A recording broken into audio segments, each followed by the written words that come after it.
Hakeem is wise, I would say. Okay. And what were you channeling as that character? You're very conflicted because you have your friend here, Mac, Anthony, who strays your good common senses. What was that inner conflict like? I felt, for Hakeem, I felt like Jahmil's character, A-Mac, was a true representation of his youth. Okay. You know, his teenhood that he's missing out on, because a lot of the time, in his mind, he feels like he's got to take care of his family because that responsibility's been put on him. Right. So he thinks about his family. You know, he provides. He helps provide. You know, his mother, because she's struggling to make ends meet. So he's got a lot of responsibility as a 17-year-old, and that's the contrast. That's the relationship that he deals with. Is like, one is him being young.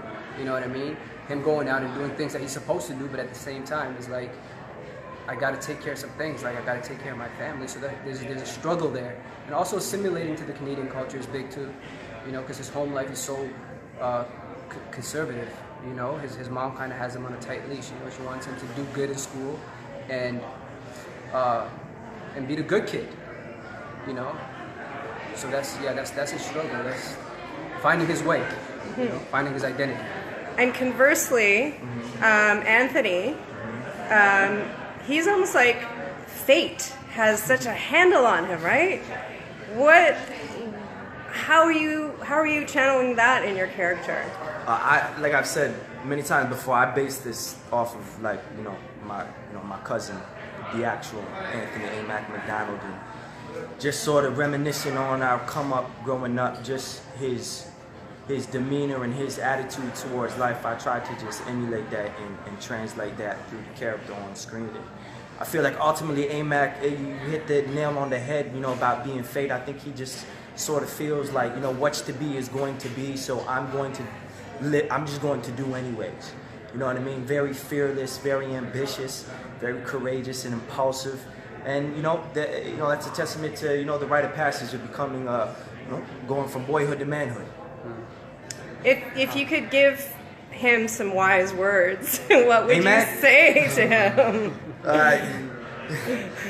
Just wait a second. That's it. Listen. Let's chill. Hold on. Hey, Matt. Just hold on a second. Just dial back for 1 minute and let's just. Yeah. You know what I mean? Respond. Don't react. You know what I mean? You got to take into consideration, like they really don't have mentorship. Like they don't have guidance. Like father figures. You know, the only person in their life that they have a relationship with and they can see as a father figure is also working with a crime. Like he's also doing things that's like, it's contradictory. Like so they're finding their way. Like they're individuals and they're moving at their own pace and they're doing things they think is right. At that age, you're never really right. You're prone to making mistakes. So ultimately, what they have is each other. And I've said this many times about the film. I say, this isn't just a film about young kids stealing cars and getting into, trouble.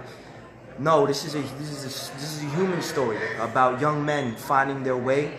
The movie is driven, no pun intended, by relationships.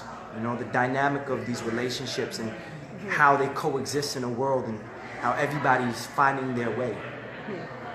Which is why you should go see the film. Absolutely. Right now. Absolutely, and there's a lot. There's a lot that happens. You might see the trailer and think it's about kids stealing cars, but like you said, man, it's a lot deeper.